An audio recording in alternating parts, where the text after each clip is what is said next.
The three key material stories on the new Defender are the powder coating on the exposed magnesium crosscar beam. This was a great example of utilizing a coating system that was traditionally used just under the bonnet.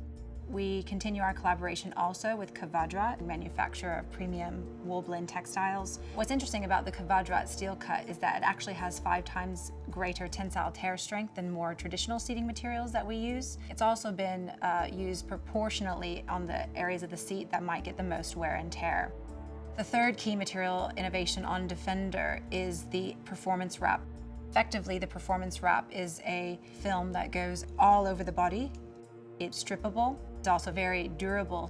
With the Defender project, we needed to focus more on material attributes, really, because they had to be functional, have retained newness, reflect the premium values that we have for our brand, but also perform for our customers' needs.